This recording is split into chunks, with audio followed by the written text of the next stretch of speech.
तो उसमें पार्ट 1 हम पहले इसमें अपलोड कर चुके हैं और पार्ट 2 इस लेक्चर में हम कंटिन्यू करेंगे। तो आइए देखते हैं पार्ट 2 निमसेट 2019। आइए, ये क्वेश्चन आपको पूछा गया है प्रीवियस ईयर 2019 में। ये क्वेश्चन आपसे पूछा था। तो आइए इस क्वेश्चन को हम किस टाइप से डील करते हैं। इसमें आपको x का वैल्यू निकालना है और कुछ इस टाइप से आपको दिया गया है।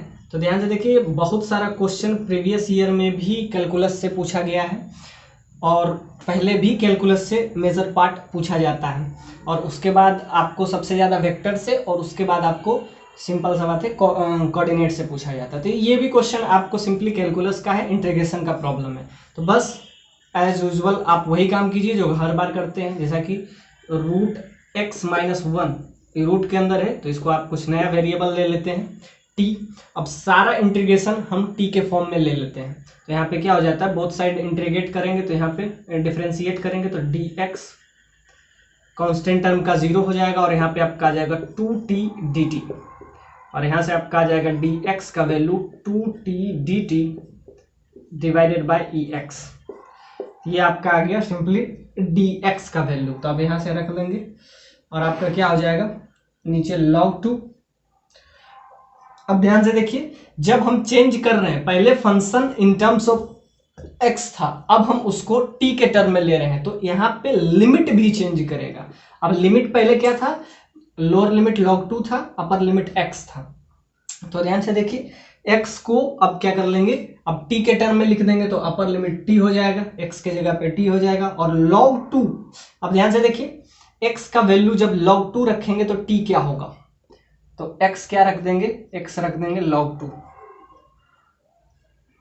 जब आपको दिया ना जाए तो आप समझिएगा कि बेस हमेशा e होता है, चाहे वो इंटीग्रेशन हो चाहे वो डिफरेंशिएशन हो। अगर आपको कहीं मेंशन नहीं है तो आप समझ लीजिएगा उसका बेस e है। तो ध्यान से देखिए, x बराबर हम क्या रख रहे हैं, log 2। तो देखते हैं t का वैल्यू क्या हो जाएगा, -1 that is equal to t square. तो यहाँ से आपका क्या हो जाएगा, 2 बाहर आ जाएगा और यहाँ पे हो जाएगा log विथ बेस e के power e -1 that is equal to t square. तो इसका वैल्यू एक्चुअली में 1 हो जाता है, बेस भी वही पावर भी वही, तो सेम हो जाएगा। तो यहाँ पे आपका 2 - 1 that is equal to t square. So t का वैल्यू क्या आ गया, 1। यानी कि ध्यान से देखिए, ये लोअर लिमिट क्या हो गया, पहले था log 2, अब क्या हो जाएगा, क्योंकि हम सारा जो टर्म है x को रिप्लेस कर रहे हैं t से, तो इसमें लिमिट भी चेंज करेगा। लोअर लिमिट अब बन जाएगा 1, अपर लिमिट जो पहले x था अब ये t के टर्म में कन्वर्ट हुआ, तो क्या हो गया, जो x था अब वो t हो जाएगा। अब ध्यान से देखिए यहाँ पे, और बाकी आपका आ जाएगा dx के जगह पे हम क्या लिख सकते हैं, 2t dt by dx, 2t dt by ex, और इसके जगह पे आप क्या लिख लीजिएगा, टी स्क्वायर। तो टी स्क्वायर जब इसके जगह पे लिखिएगा तो इसका रूट करेंगे तो यहाँ से टी आ जाएगा, यहाँ से टी कैंसिल, और यहाँ से आपका आ जाएगा सिंपली 1 और अपर लिमिट टी, और यहाँ पे क्या आ जाएगा 2 dt डिवाइडेड बाय ex को क्या लिख सकते हैं, ex को लिख सकते हैं आप 1 + टी स्क्वायर। ये राइट साइड चला जाएगा तो 1 + टी स्क्वायर, तो यहाँ बचेगा 1 + टी स्क्वायर। अब इसका इंटीग्रेशन कर लीजिए, पहले इंटीग्रेशन t के टर्म x के टर्म में था, अब सारा का सारा लिमिट भी चेंज कर गया। लोअर लिमिट क्या था, पहले 2 था अब 1 हो गया, अपर लिमिट x था अब t हो गया, चेंज कर गए। अब ध्यान से देखिए, अब इसका इंटीग्रेशन कर दीजिए। अब इसका इंटीग्रेशन आपको पता है क्या होता है, dt बाय 1 + टी स्क्वायर, इसका डायरेक्ट हो जाता है tan इनवर्स t। अब अपर लिमिट क्या हो जाएगा, 2 बाहर हो जाएगा, 2 कांस्टेंट टर्म है, तो जो कांस्टेंट टर्म है वो बाहर हो जाता है। अपर लिमिट हो जाएगा आपका t, लोअर लिमिट आपका हो जाएगा 1। ये आपका आ गया इंटीग्रेशन का वैल्यू। अपर लिमिट आ गया आपका tan inverse t, upper limit t, lower limit 1 that is equal to, इसका क्या वैल्यू दे दिया हुआ है, π/6। तो यहाँ से आपका क्या आ जाएगा, एक बार अपर लिमिट पुट करेंगे, तो अपर लिमिट जब पुट करेंगे तो क्या हो जाएगा, tan inverse t minus tan inverse 1 lower limit that is equal to π/6। तो यहां से हम क्या लेंगे, और आपको निकालना क्या है, आपको x का वैल्यू निकालना है, फाइंड x। आपका क्वेश्चन में था कि x का क्या वैल्यू आएगा, तो ध्यान से देखिए यहां से आ जाएगा 2 tan inverse t that is equal to tan 1 का वैल्यू क्या होता है π/4, तो 2 इंटू π/4, tan π/4 1, तो tan इनवर्स 1 π/4, तो ये आपका आ जाएगा π/6। अब यहां से आ जाएगा 2 tan inverse t that is equal to, ये राइट साइड चला जाएगा तो ये π/2 प्लस π/6, इसका वैल्यू आ जाएगा 2 π/3। अब क्या करेंगे, यहाँ से अब एक ही अननोन बचेगा, 2 से 2 कैंसिल, ये आ गया 2 tan इनवर्स t का वैल्यू आपका क्या आ गया 2 यानी 2 tan इनवर्स का वैल्यू 2 π/3 आ गया। अब 2 से 2 कैंसिल, यहाँ से tan इनवर्स t का वैल्यू π/3 आ गया।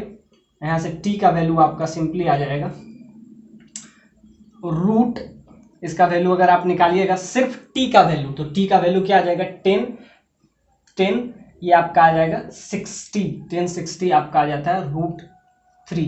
अब t लिए थे लेकिन हमको क्या निकालना है x, तो ध्यान से देखिए t क्या हो जाएगा, t आपका आ जाएगा सिंपली t हमारा, ये t का वैल्यू आ गया √3। अब बस पुट कर दीजिए क्योंकि आपको निकालना है x, तो अब यहाँ पे t का वैल्यू रख दीजिएगा यहाँ पे, तो टी स्क्वायर का वैल्यू क्या हो जाएगा, टी स्क्वायर का वैल्यू हो जाएगा आपका, टी स्क्वायर का वैल्यू आपका हो जाएगा 3, तो बस यहाँ रख दीजिए। अब एक ही अननोन बचेगा, तो e x minus 1 that is equal to t square, t का वैल्यू क्या है 3, तो यहाँ से ई एक्स बराबर आपका आ जाएगा 4। सो एक्स बराबर क्या हो जाएगा लॉग विथ बेस ई, और यहाँ पे आ जाएगा 4 को आप लिख सकते हैं 2 स्क्वायर। अब ध्यान से देखिए log 4 आपका आंसर आ गया, आपको आंसर इस टर्म में देगा विथ बेस ई, तो 4 को आप लिख सकते हैं 2 का स्क्वायर, तो ये बाहर आ जाएगा, तो यानी 2 log 2 विथ बेस ई, ये आपका आंसर हो जाएगा, या log 4। अब उसको 2 का क्वेश्चन आपसे पूछा गया है। अब इसमें log का थोड़ा सा प्रॉपर्टीज अगर आपको पता हो तो ये क्वेश्चन बेसिक सा क्वेश्चन है। इसमें आपको पूछा है x का इंटरवल बताइए, x लाइज या x बिलोंग्स टू, यानी x का इंटरवल बताइए, 2-3 इंटरवल आपको ऑप्शन में दिए गए हैं। बस इसमें log का बस प्रॉपर्टीज आपको याद होना चाहिए। अब ध्यान से देखिए ये 3 है, ये 1/3 है, ये √3 है, सबको आपको 3 लेना पड़ेगा। तो ये 1/3 है, इसको भी 3 बना लेते हैं, और ये जो √3 है इसको भी 3 बना लेते हैं, क्योंकि सबका बेस अगर सेम रहेगा तो हमारा काम करना आसान होगा। तो फर्स्ट प्रायोरिटीज इसमें हम क्या देंगे कि बेस सेम करते हैं, इसके लिए हमको log का प्रॉपर्टीज हमको याद होना चाहिए। अब इसमें log का प्रॉपर्टीज लगाएंगे तो log विथ x+2 और x+4। अब पहले हम बेस इसका सेम कर लेते हैं, उसके बाद हम इसमें log का प्रॉपर्टीज लगा लेंगे। तो ध्यान से देखिए इसको लिख सकते हैं 3 का पावर -1।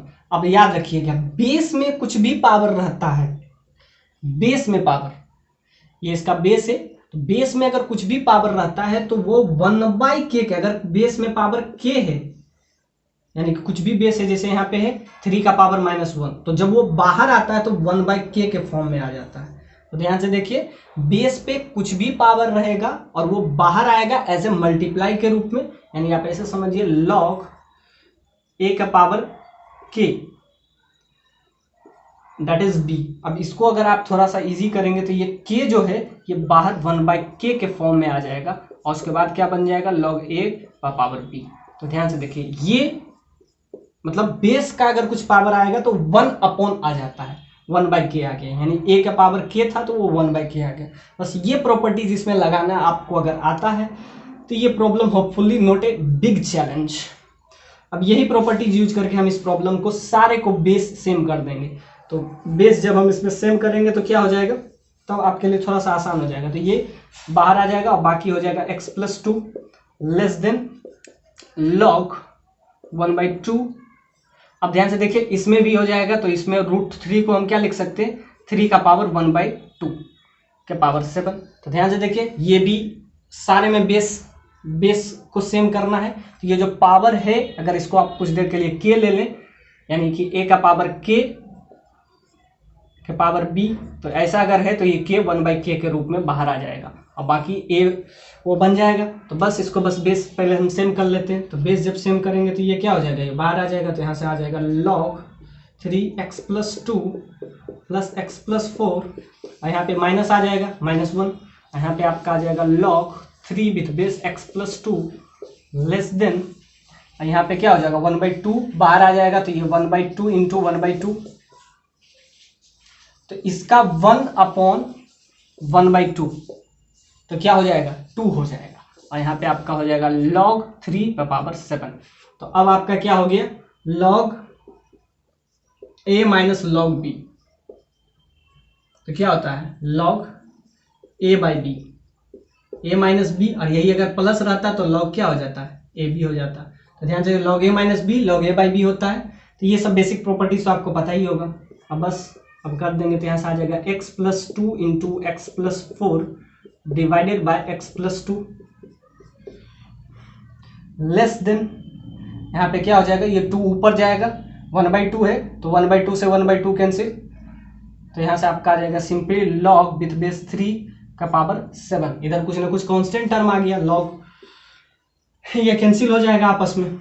बाकी आपका क्या बचेगा, देखिए क्वेश्चन कितना इजी है अगर log का प्रॉपर्टीज आपको पता है बेस सेम करने का। तो x + 4 इधर बच जाएगा विथ बेस 3 और इधर आ जाएगा आपका less than log 3 with base 7। अब यही बचेगा। तो बेस सेम है और बेस अगर 1 से बड़ा हो, अब ध्यान से देखिए दो चीज है log का, अगर प्रॉपर्टीज में आप देखिएगा कि log का 2 ग्राफ बनता है, एक 1 से बड़ा और एक 1 से छोटा। 1 से बड़ा में ये इंक्रीजिंग दिखाता है और 1 से छोटा में यही ग्राफ होता है, लेकिन ये क्या हो जाता है डिक्रीजिंग, इसी पॉइंट से होके गुजरता है लेकिन ये डिक्रीजिंग ग्राफ होगा।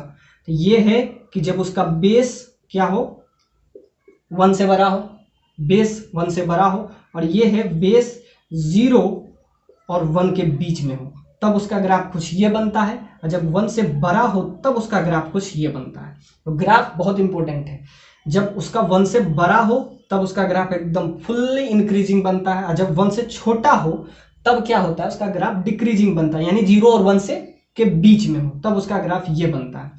तो इसका वैसे इसमें कोई यूज है नहीं, बस आप यहां से डायरेक्टली कर सकते हैं कि x +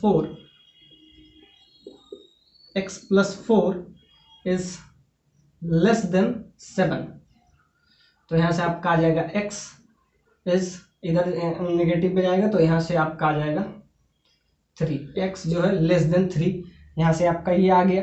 और आपको एक प्रॉपर्टीज और लगाना है, यहां से एक ही आया है लेकिन एक चीज और, अब ये कभी भी log के अंदर कुछ भी हो वो नेगेटिव नहीं हो सकता है, क्योंकि हम ध्यान से देखिए आपका हम log का ग्राफ ही बना रहे हैं। तो ग्राफ से आपको क्लियर हो रहा है कि हम जब भी देख रहे हैं तो या तो ऐसे ग्राफ देख रहे हैं x पॉजिटिव हो यानी कि ये देन 3, और यहां से हमारा क्या निकलेगा x प्लस, ये नेगेटिव नहीं है क्योंकि यार ध्यान से देखिए ये आपको पॉजिटिव ही दिखेगा, और ये 1,0 पे कोइंसाइड कर रहा है। तो ये जो है a इज ग्रेटर देन, यानी बेस जब 1 से बड़ा हो तो उसके लिए इंक्रीजिंग फंक्शन है। ये आपको दिख रहा है कि ये इंक्रीजिंग फंक्शन है, इंक्रीजिंग फंक्शन है। और 1 से छोटा या 0 से 1 के बीच में हो, यानी बेस जब 0 से 1 के बीच में हो, यानी a लाइज बिटवीन 0 to 1, उसके लिए ग्राफ आपका डिक्रीजिंग बन रहा है। तो आपके लिए तो सिंपल है, सारा का बेस हम सेम कर लिए तो सब ये वाला ग्राफ शो कर रहा है। तो ये सिंपल सा बात है, पॉजिटिव तो पहले होना ही चाहिए बेस, वो तो आपको क्लियरली दिख रहा है, और ये भी पॉजिटिव दिखना चाहिए। ध्यान से देखिए x का वैल्यू पावर हमेशा ये इस एक्सिस के तरफ है, यानी कि ये नेगेटिव नहीं चाहिए, यानी कि x + 2 और x + 4 अगर ये एग्जिस्ट करता है तो इसको क्या होना चाहिए पॉजिटिव होना चाहिए। इक्वल टू भी नहीं होना चाहिए, इक्वल टू भी साइन नहीं आप ले सकते हैं, क्योंकि इक्वल होगा तो क्या हो जाएगा, ध्यान से देखिए अगर x 0 हो गया तो y का वैल्यू क्या हो जाएगा इनफाइनाइट। तो ध्यान से देखिए इक्वल टू भी आप साइन नहीं ले सकते हैं। तो ध्यान से देखिए x + 2, यहां से एक और रिलेशन आपका आ गया -4 - 2। अब इसको पॉजिटिव ही चाहिए, तो पॉजिटिव के लिए आप एक वैल्यू बस रख दीजिए। अब इसके बाहर का अगर कुछ वैल्यू रखें, जैसे 1 रखें, तो 1 अगर हम इसमें रखेंगे तो ये आपका क्या आ जाएगा 3 और ये आपका आ जाएगा 5। वो पॉजिटिव है यानी कि इधर पॉजिटिव आ रहा है, 1 रखें तो पॉजिटिव, नेगेटिव पॉजिटिव, बस एक ही चेक करना है। एक चेक कीजिए, पॉजिटिव आ गया, दूसरा नेगेटिव, यानी कि ये आपका आ गया। अब एक नंबर लाइन ले लीजिए, तो इसमें आपका क्या आ गया -2 से बड़ा, -2 से इधर बड़ा, और यहाँ पे आपका आ जाएगा -4 से भी छोटा, ये आपका आ गया। और यहाँ से क्या आ रहा है 3 से बड़ा लेना है, एक्सिस 3 से छोटा लेना है, 3 से छोटा, 3 कहीं इधर होगा, x बराबर 3 इधर कहीं होगा, तो इससे हमको क्या लेना है छोटा लेना है, यानी इससे राइट साइड, इस साइड हमको जाना है। तो यानी दोनों का कॉमन निकालना है। और यहाँ से आपको क्या पता चल रहा है x + 2, ये भी पॉजिटिव, तो x जो हो ग्रेटर देन -2, -2 से क्या होना चाहिए, यहाँ से आपका क्या आ रहा है x -2 से बड़ा होना चाहिए, -2 से बड़ा, तो -2 से बड़ा कुछ इधर,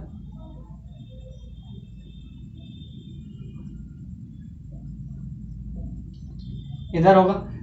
तो ध्यान से देखिए कौन सा ऐसा पॉइंट है जहां पे ये तीनों कोइंसाइड कर रहा है, तीनों जब कोइंसाइड करेगा, तो ध्यान से देखिए ये क्या कर रहा है कि इससे -3 से इधर ले लो, राइट साइड ले लो, और ये भी कह रहा है राइट साइड। तो कौन सा ऐसा पॉइंट है जहां पे ये तीनों कौन-सा वाला क्या क्या है कि x इज ग्रेटर देन -2, 2 से बड़ा, तो बड़ा का मतलब इस साइड, राइट साइड। तो यहां से आपको क्लियरली दिख रहा है कि x बिलोंग्स टू -2 से 3 के बीच में, तो ये आपका आंसर हो जाएगा। इसमें कर लेते हैं, तो क्या होगा 1 + 2 cot x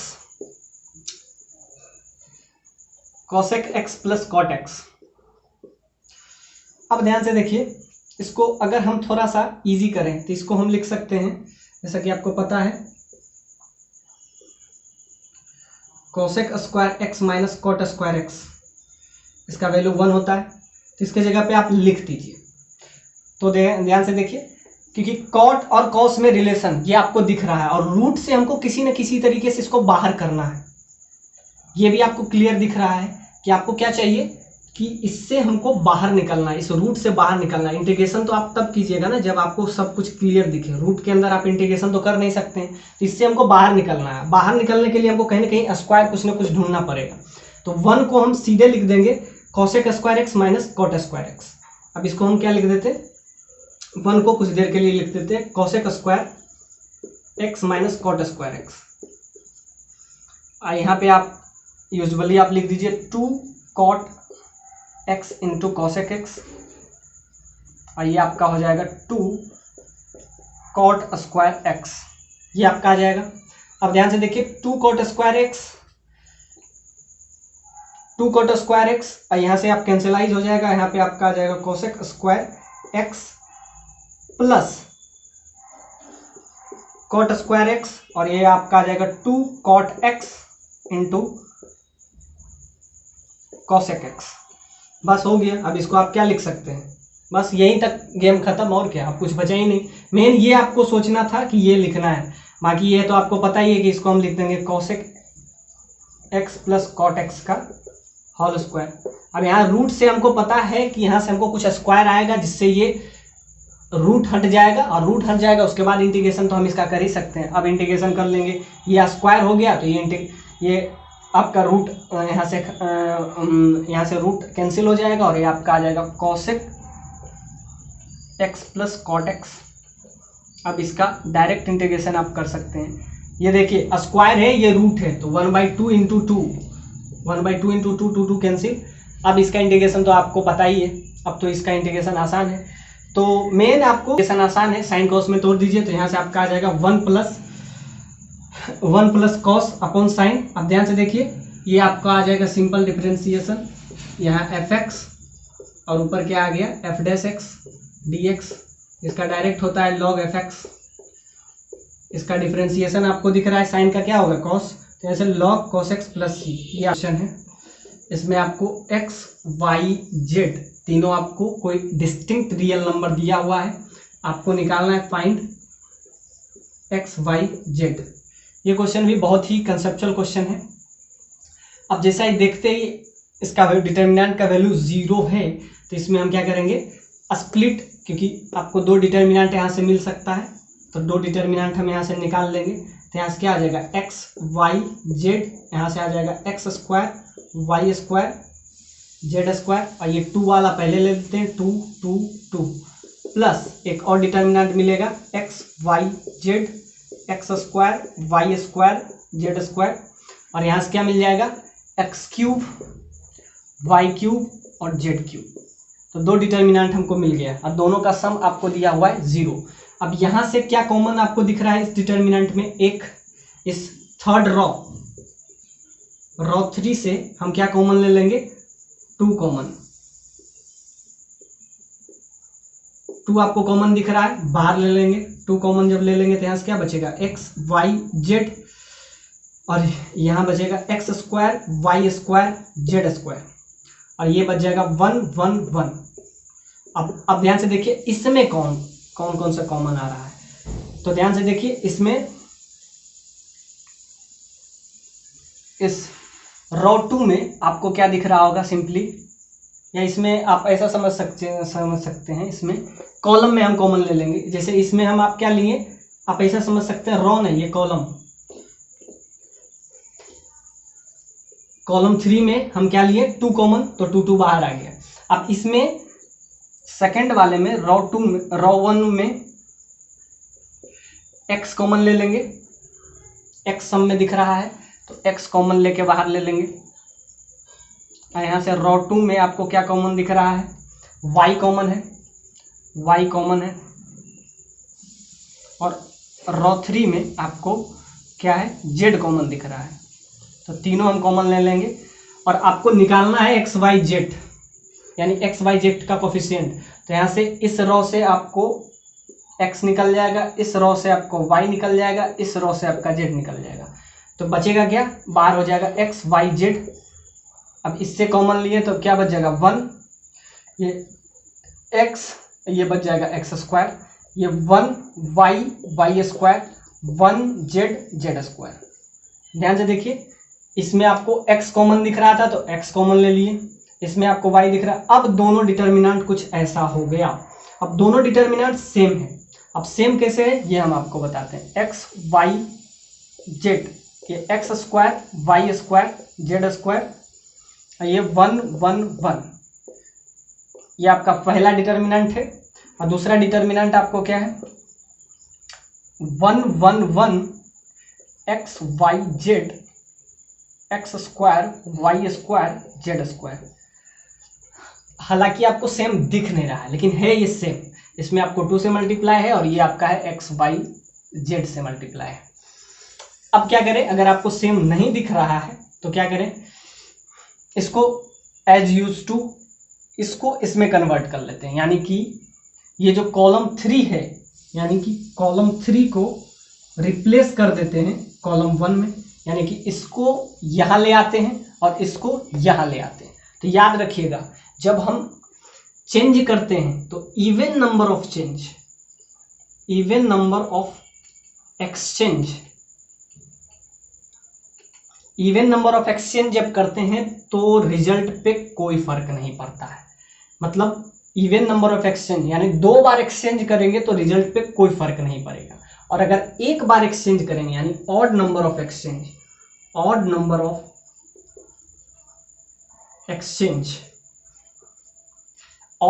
एक्सचेंज करेंगे तो क्या रखना पड़ेगा, बाहर नेगेटिव साइन, और अगर इवन नंबर ऑफ एक्सचेंज करेंगे तो पॉजिटिव, मतलब कोई फर्क नहीं पड़ेगा।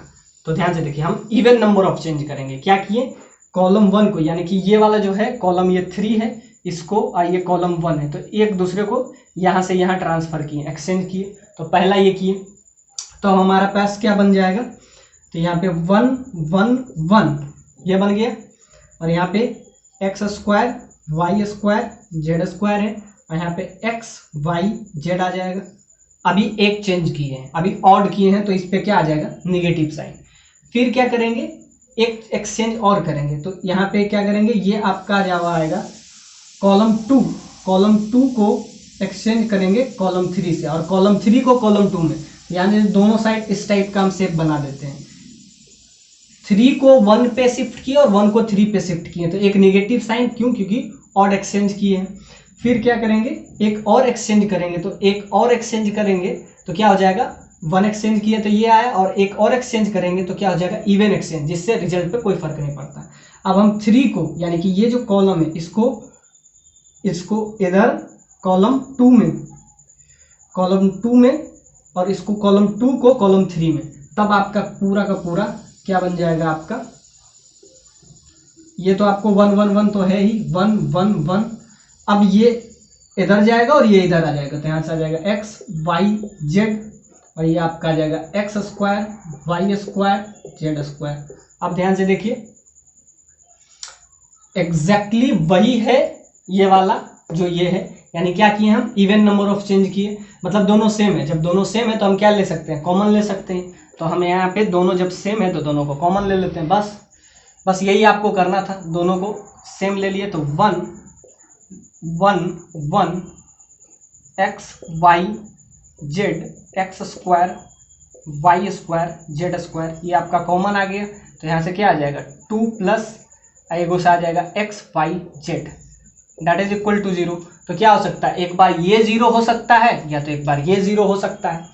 अब आपको ये दिया गया है इस क्वेश्चन में, अब इसका वैल्यू तो आपको पता है, x minus y, y minus z और z माइनस एक्स, इसका आप वैल्यू निकाल लीजिएगा 2 0 करके, तो आपका ये आ गया। ये आपको स्टैंडर्ड है, इसका वैल्यू भी आपको याद रखना चाहिए, x minus y, y minus z और z माइनस एक्स, और यहाँ से आ जाता है 2 plus x y z that is equal to 0। तो ये 0 हो नहीं सकता, क्योंकि आपको इन्फॉर्मेशन पहले ये दे चुका है कि ये डिस्टिंक्ट रियल नंबर है, मतलब x कभी y के बराबर नहीं हो सकता और y कभी z के बराबर नहीं हो सकता। और अगर तीनों आपस में बराबर नहीं है, डिस्टिंक्ट मतलब तीनों अलग अलग है, आपको क्वेश्चन में मेंशन कर दिया है कि तीनों अलग अलग है, यानी डिस्टिंक्ट है। तो डिस्टिंक्ट है तो ये दोनों सेम नहीं होगा, यानी ये 0 नहीं हो सकता।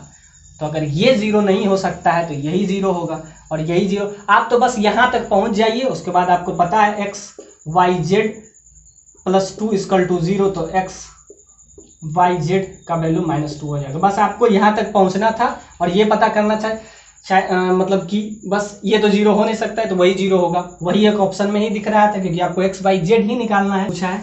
बस इसको बस इजी कर लीजिए, ये क्वेश्चन बहुत ही आसान है। इसको जब इजी करेंगे तो क्या हो जाएगा, साइन स्क्वायर x, इसको साइन कॉस में तोड़ दीजिए, यहाँ टेन है और वहाँ कॉट है, तो यहाँ पे आपका आ जाएगा sine cube x by cos x, और यहाँ पे आपका आ जाएगा cos cube x divided by, इसको आप कॉट में जो यहाँ पे आपका आ जाएगा साइन x, यहाँ पे साइन 2x को ऐसे ही रहने दीजिए, और ये आपका आ जाएगा टेन और कॉट को साइन कॉस में ब्रेक कर दीजिए, तो ये आपका आ जाएगा। इसको जब ब्रेक कीजिएगा तो आपका आ जाएगा sine x into cos x.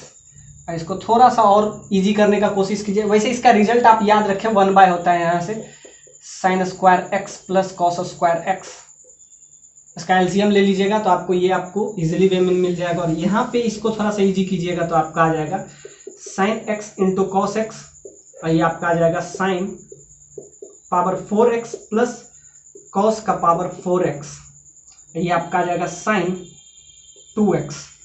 ये sine square x plus cos square x 1 हो जाता है, तो यहाँ पे आ जाएगा 1 plus 1 by sine x into cos x, तो यहाँ से आपका आ जाएगा। अब इसको आप डायरेक्टली क्या लिख सकते हैं, साइन का पावर 4x प्लस कॉस का पावर 4x, इसको आप लिख सकते हो 1 minus 2 sine square x into cos square x. ये रिजल्ट आप डायरेक्टली लिख सकते हैं, तो ये रिजल्ट जब लिखिएगा तो यहाँ पे क्या आ जाएगा 1 minus 2 sine square x into cos square x divided by sine x into cos x, और यहाँ पे है sine 2x that is equal to 1 plus 1 by sine x into cos x. अब बस इसमें समझने के देखिए, इसको आप स्प्लिट कर दीजिएगा तो 1 बाय साइन एक्स आ जाएगा, और 1 बाय साइन एक्स यहाँ भी है तो दोनों कैंसिल हो जाएगा। इसको बस स्प्लिट कीजिए तो क्या आ जाएगा 1 by sine x into cos x, और इधर भी है तो उससे कैंसिल हो जाएगा, और इससे आप अगर कीजिएगा तो यहाँ से आपका आ जाएगा 2 sine x into cos x, यहाँ पे -2 साइन साइन 2x है। तो ध्यान से देखिए, ये इससे कैंसिल हो जाएगा और यहां से आपका आ जाएगा, ये भी आपका साइन 2x है, तो यहाँ पे आपका आ जाएगा -2 साइन 2x, ये साइन 2x है, दैट इज इक्वल टू 1। तो यहां से आपका आ जाएगा sine 2x is equal to -1/2। और आपको इसमें चेक किसमें करना है, 0 से पाई के बीच में। जब 0 से पाई के बीच में आपको चेक करना है तो यहाँ पे क्या है, साइन 2x बराबर माइनस, अब ध्यान से देखिए 0 से पाई के बीच में साइन कभी निगेटिव नहीं होता है, लेकिन आपको साइन नहीं पूछा है, साइन 2x के बारे में पूछा है। जब 2x के बारे में पूछ रहा है तो क्या हो जाएगा, ये 2 पाई नहीं, पूरा का पूरा ये होल 2 पाई, इसमें भी आप मल्टीप्लाई कर दीजिए। तो साइन 2x बराबर यहाँ पे आपका आ रहा है नेगेटिव साइन, यानी कि साइन या तो थर्ड क्वाड्रेंट में होगा या फोर्थ क्वाड्रेंट में, क्योंकि फर्स्ट दोनों क्वाड्रेंट में तो साइन कभी नेगेटिव नहीं होता है। तो ध्यान से देखिए, तो यहाँ पे क्या हो जाएगा, साइन 2x इक्वल टू, तो ये इस क्वाड्रेंट में होगा थीटा या इस क्वाड्रेंट में होगा, ये तो आपको क्लियरली दिख रहा है। तो इस क्वाड्रेंट में अगर हुआ, अब यहाँ पे किस पे होता है 1/2, तो आपको पता है 30 डिग्री पे होता है, π/6 पे।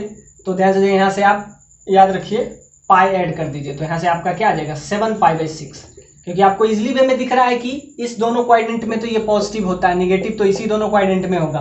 तो यहाँ से क्या होगा, ये थर्ड क्वाड्रेंट में कौन सा पड़ता है, तो 7 π/6। अब इसमें कौन सा पड़ेगा, तो इसमें फिर पाई ऐड कर दीजिए, तो यहाँ से पाई जब ऐड कीजिएगा तो 7 π/6 में यहाँ से π/2, एक क्वाड्रेंट से दूसरे क्वाड्रेंट में चेंज करने में π/2 ऐड करते हैं, और दो क्वाड्रेंट जब मिले तो ध्यान से देखिए यहाँ क्या था, π/6 था, तो दो क्वाड्रेंट में π/2 प्लस π/2 दैट इज पाई।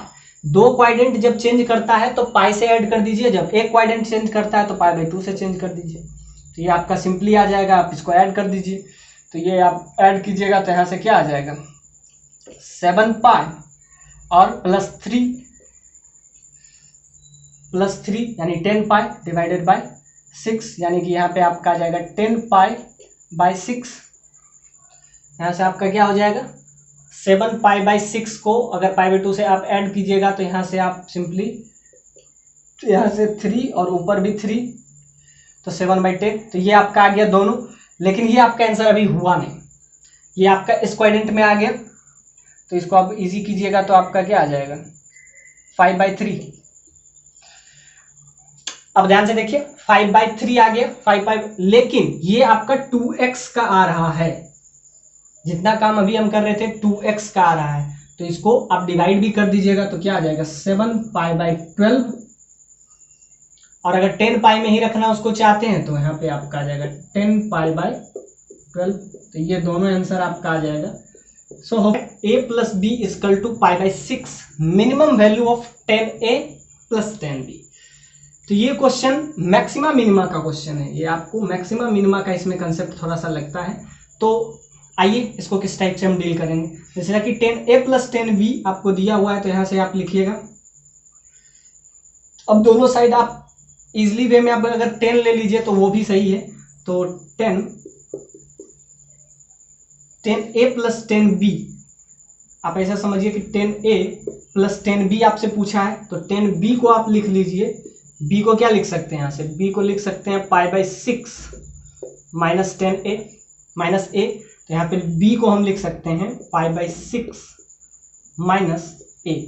ये फुल्ली मैक्सिमा मिनिमा का क्वेश्चन है, इसमें आप कुछ लगाना नहीं है। तो ध्यान से देखिए 10a प्लस, तो यहाँ से आपका आ जाएगा सिंपली इसमें आप लगा दीजिए 10a माइनस 10b, तो 10 π/6 10a divided by 1 plus 10 π/6 into 10a, ये आपका आ गया। इसको आप कुछ देर के लिए fx ले लीजिए या y ले लीजिए, कुछ भी ले लीजिए। अब इसका क्या चाहिए आपको, 10a के टर्म में ले लेंगे और 10x का मिनिमम, तो मिनिमम मैक्सिमम का कंसेप्ट हम फिर लगा देंगे। अब इसका वैल्यू आपको पता है 1/√3 होता है, माइनस, और यहाँ से आ जाएगा 10a डिवाइडेड बाय 1 प्लस, ये भी आपका आ जाएगा 10a डिवाइडेड बाय √3। अब इसको थोड़ा सा इजी कर लेते हैं। अगर इजी कर लेंगे उसके बाद हम क्या करेंगे, एक बार डिफरेंशिएट करेंगे, वहां से रूट निकलेगा, उसी पे कोई ना कोई आपको क्या आ जाएगा, मैक्सिमम मिनिमा का पॉइंट आ जाएगा, और किस पे आएगा वो चेक कर लेंगे। 10x को आप अभी कुछ देर के लिए x ले लेते हैं, 10x को x ले लेते हैं, या कुछ भी ले लीजिए, t ले लीजिए, इसको t ले लेते हैं, तो t प्लस, अब इसको थोड़ा सा इजी करेंगे तो 1 माइनस टी और रूट थ्री यहाँ पे कैंसिल हो जाएगा, और यहाँ पे आपका आ जाएगा √3 प्लस टी, और ये आपका क्या आ गया, सिंपली fx। इसको और थोड़ा सा अगर इजी करेंगे तो यहाँ से आपका एक इसमें क्वाड्रेटिक आ जाएगा, तो यहाँ से आ जाएगा √3t plus t square plus 1 minus t divided by √t plus t that is equal to fx। तो इसको अगर आप समझ लीजिए तो टी स्क्वायर और यहाँ पे आप समझ सकते हैं t √3 minus 1 plus 1 by √3 plus t, ये आपका फैक्ट है। अब इसमें क्या करें, एक बार डिफरेंशिएट करेंगे f डैश x और उसको क्या कर लेंगे 0, वहां से आपको क्या निकलेगा, वहां से आपको निकलेगा मिनिमम और मैक्सिमम पॉइंट, यानी लोकल मिनिमा लोकल मैक्सिमम वहां से निकल जाएगा। बस यहीं पे आप डिफरेंशिएट कर दीजिए, यहाँ तक आपको जरूरत नहीं है, ये सब सॉल्व करने का कोई जरूरत भी नहीं है। बस आप जहां पहुंचिए यहीं से आप डिफरेंशिएट कर लीजिए। तो f डैश x निकाल लेते हैं, f डैश x निकाल लेते हैं, या f डैश यहाँ पे t है तो t के टर्म में, तो यहाँ से 1 इसका हो जाएगा, और इसका डिफरेंशिएशन पहले ऊपर वाला का करेंगे तो ऊपर वाला का -1 और यहाँ पे √3 प्लस टी, तो इसका डिफरेंशिएशन फिर माइनस, अब नीचे वाला का 1, अब क्या होगा ऊपर वाला 1 minus t divided bye √3 plus 1 का होल स्क्वायर। अब ध्यान से देखिए, इसको 0 करेंगे, यहां से आपको t का वैल्यू निकल जाएगा, और t का वैल्यू आपको क्या निकल जाता है π/12, मतलब कि a भी 30 होगा, मतलब a भी π/12 होगा और ये भी π/12 हो जाएगा। तो π/12 पे दोनों को निकाल लीजिएगा, a का वैल्यू यहाँ से x का वैल्यू एक्चुअली में t का वैल्यू आपका आ जाता है π/12, फिर दोनों को लगा दीजिएगा, आपका आंसर कुछ आ जाएगा 2 माइनस √3 का वैल्यू। सो ये जो क्वेश्चन है ये आपका बहुत शानदार है, ये मैक्सिमम मिनिमा का है, इसको बस डिफरेंशिएट करेंगे, यहाँ से t का वैल्यू आएगा, t का वैल्यू अगर आ गया, t का वैल्यू हम इसमें रख देंगे तो ये क्या आ जाएगा, इसमें आप रख देंगे तो क्या आ जाएगा, सिंपली 10x को यहाँ पे वैल्यू रख देंगे। तो ध्यान से देखिए, यहाँ से आपको क्लियरली